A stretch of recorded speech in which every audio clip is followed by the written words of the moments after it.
Good afternoon and welcome everybody here in the room and also on our live stream, our global audience on the live stream. Welcome for joining us here for this press conference from the 47th annual meeting of the World Economic Forum 2017 here in snowy Davos. Thank you for joining us. We've heard from the President of China this morning, and we're very excited to hear from another head of state today here on the panel. Welcome, and I may say welcome back, Mr. Prime Minister. To you watching, let me quickly introduce the panel to you. We're joined by the Prime Minister of Sri Lanka, Ranil Wickremesinghe. Welcome, sir. We're joined by Ravi Karunanayake, the Finance Minister of Sri Lanka. I hope I pronounced that right. Thank you. We're also joined by Harin Fernando, who is the Minister for Telecommunications and Digital Infrastructure.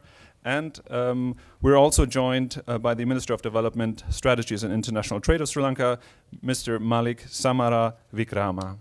Welcome to all of you. Prime Minister, without further ado, we spoke last year here and you presented an update to the world on Sri Lanka.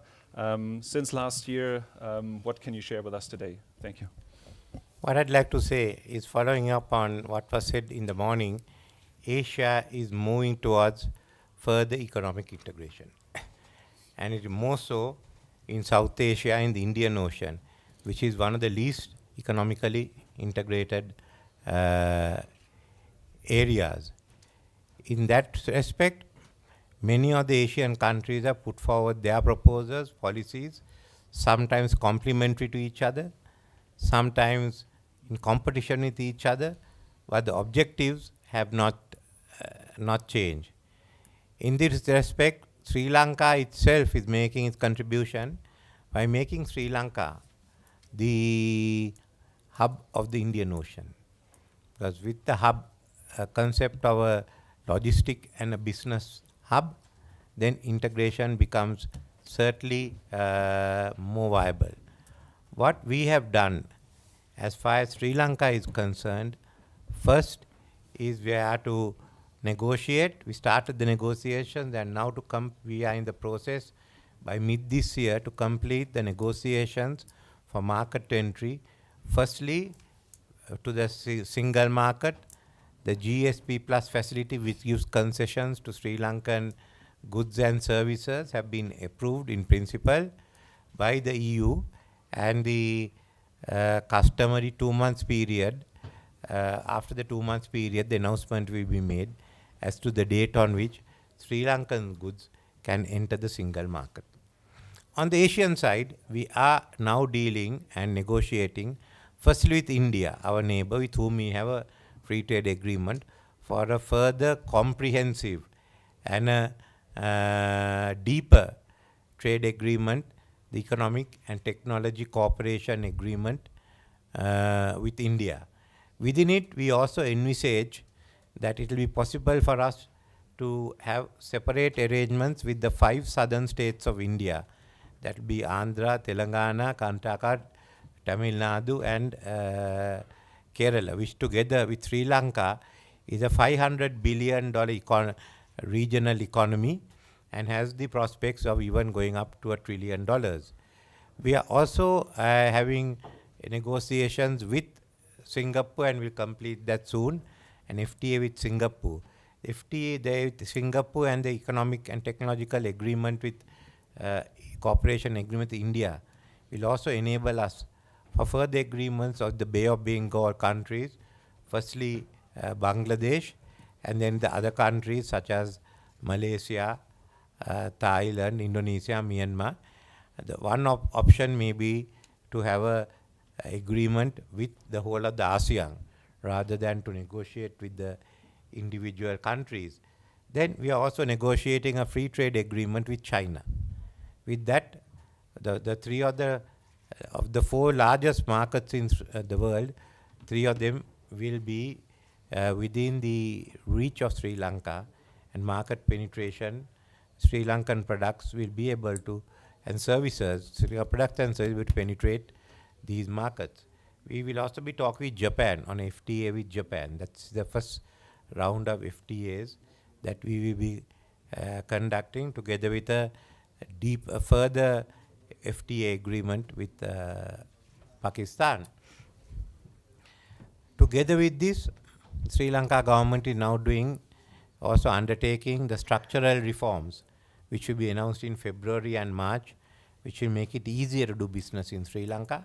For new tax incentives, the macroeconomic stabilization program with the IMF has been agreed to, and in that we are looking on infrastructure development for what's called the Southwest Corridor, a development area starting in Kandy, going through Colombo and ending up in Hambantota. There will be 2 airports, there will be 2 harbors, and with the industrialization of Hambantota about and Ruhuna to take place, with the new developments on the harbor and the airport, we'll be having the industrial economy, the bulk of the industrial economy will be in that corridor, with further industrialization being pushed to the north of Colombo into the northwestern province.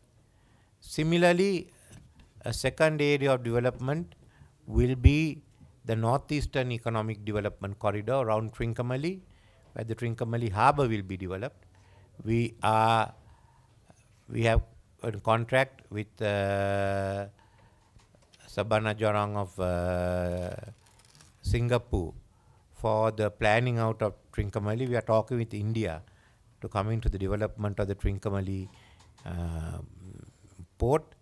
We talk with Japan and Singapore on their involvement for the development Singapore port, together with the development of the interior, for the agriculture, which has already started in part of the areas under the direction of President Maithripala Sirisena.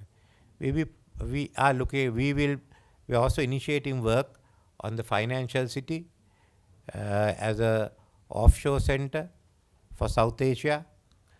We'll be focusing on manufacturing, on the digital economy, on tourism.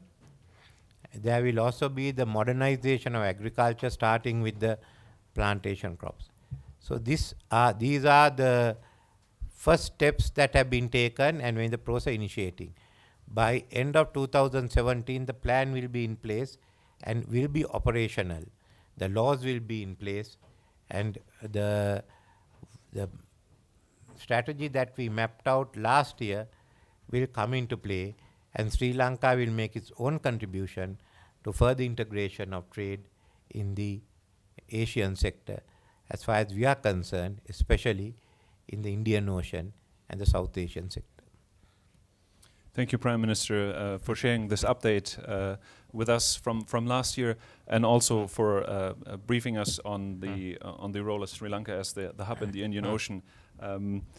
Minister Samara Vikrama, the Prime Minister hinted to it of the importance of trade. As Trade Minister, can you elaborate a little bit more how this will play out? Yes. As the Prime Minister mentioned, that we have made good progress with our negotiations with China, Singapore and India.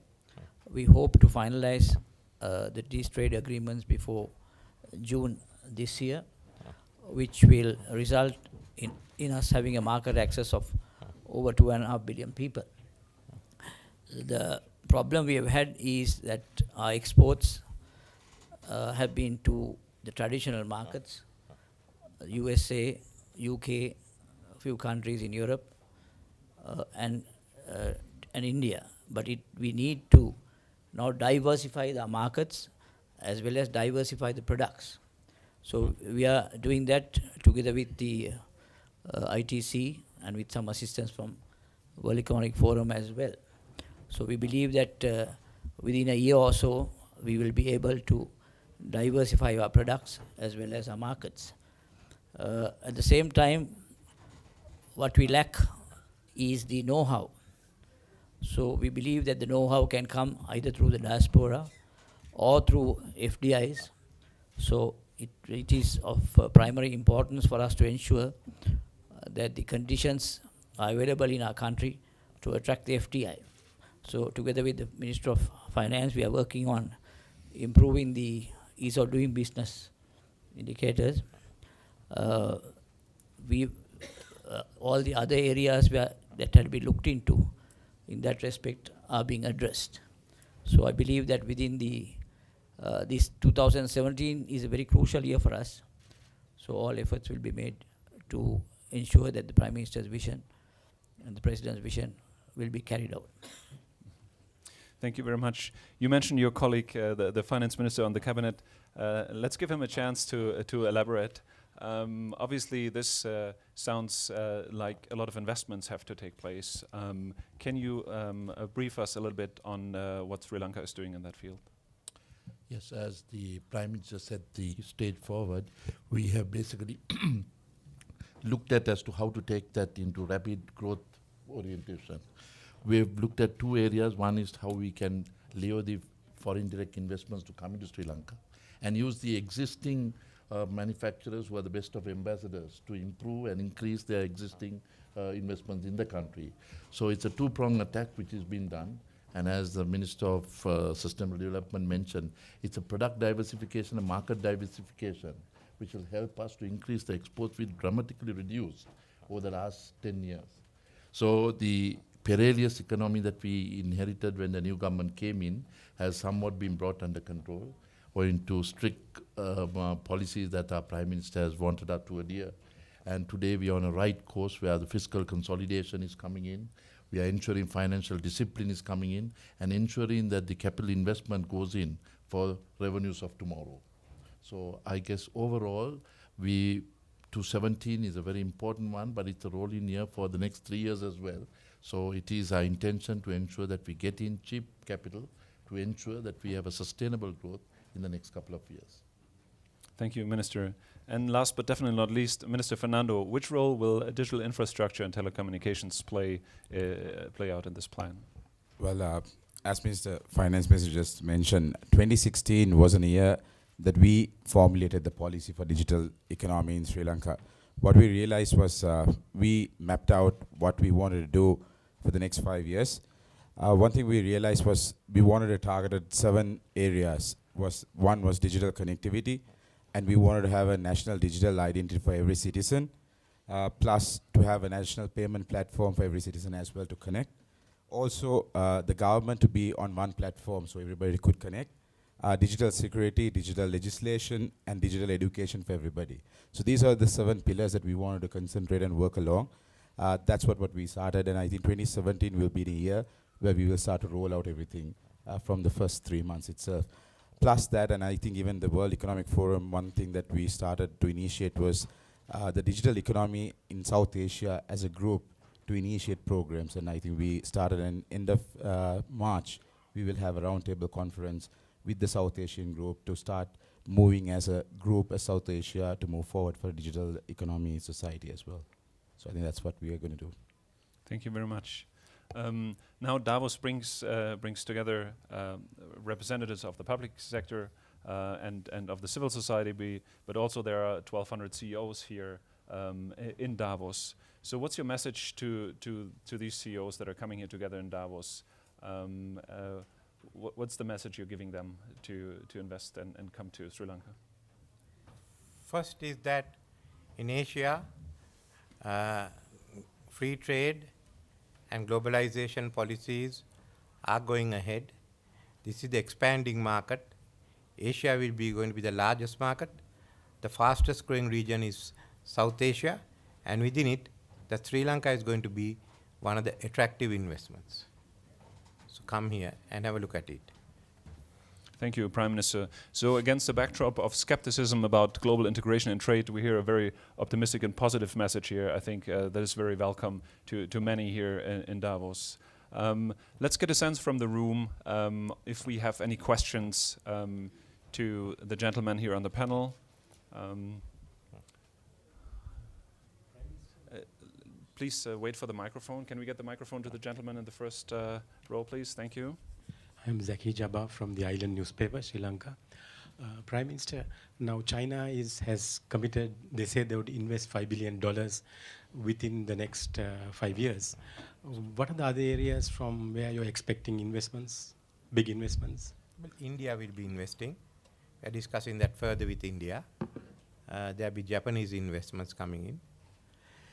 We hope there will be Korean investments coming in, but the uncertain political situation in Korea at the moment is not conducive for any investment promotion. Singapore, there will be from other countries also. And then we feel even the European investments will come in. It's a process, so let's start with what we have. Thank you, gentlemen. You want to add to what the Prime Minister just said? Yes, if I may say that our aim is to make Sri Lanka an industrial and logistic hub. So it can't be business as usual approach, that it takes too long, and because of the policies that had been adopted earlier, we realize that we've been left behind. When you look at the countries in our region, we are far behind. So it can't be a business as usual approach. We got to leapfrog. So in that respect, the input from organizations like the World Economic Forum is most welcome. So we have to work together to see how we can catch up and get on par with some of the other countries in our region who has made a rapid progress. Thank you very much. If I may add on, only one thing that I could say is that Sri Lanka should be not looked at per se or its 23 million people, but the market access that we have owing to the free trade agreements we have with India, Pakistan, and with the impending China, Singapore free trade zones that are coming in, free trade agreements that are coming in, that is a capturing source where from Sri Lanka you can penetrate into those markets. So that's the opportunity that we are opening up. And with the new vision that is unfolded by the Prime Minister and the President, I think it is the best time, because being left behind has also opportunity to gain. We leapfrog into the new technology and able to ensure that we provide something which the others are unable, because most of our peer countries have been a spend force now. Investments in that area become expensive. So we have become probably a competitive production base that can export to the markets that are around. And the tax incentives will be given so that they will be basically able to take advantage of the location as well as financially placed from other countries that they have been investing to date. Thank you very much. Do we have any more questions from the floor? Okay, one more question from the gentleman in the front. Do you expect the infrastructure to be in place to attract these investments? You can answer. Some of it is in place already. Yeah, the Hambantota port, it's a matter of getting the equipment. The port is in place. The equipment like gantry cranes and so on all had to be brought in. We are confident that within 6 months the port will be able to take off. Similarly, the expressways are being, or it's already been in progress. The expressway to Hambantota will also be ready in 2.5 to 3 years' time. The expressway to Kandy will also be commissioned in 3 years' time. So most of this other work is being done. As far as the western region is concerned, we know that the light rail, there's a program to have light rail for mass communication, elevated highways and so on. So all these, the requests for proposals have been called, and I believe that in the next 2-3 years, we will have these in place. Thank you very much. I must also add, if I may, that like President Xi Jinping mentioned this morning, people have a lot of fear when changes take place. But these are the challenges that we have to face. And we are very confident under the leadership of President Sirisena and Honorable Prime Minister Ranil Wickremesinghe that we will be able to meet these challenges and ensure that our people will have a better life in the near future itself. Thank you very much. And if you're watching this and you are an expat from Sri Lanka, you heard the call. Come back and support your country. You're welcome and you're needed there. I think that's important as well. Not just a message to the CEOs, but also to the people all over the world. So if we don't have any more questions, and mindful of the tight schedule of the gentlemen on the panel, it's my task now to conclude this press conference. Thank you very much for being here in the room, and thank you for joining online. And a special thank you, of course, to the Prime Minister and his cabinet members. Thank you very much.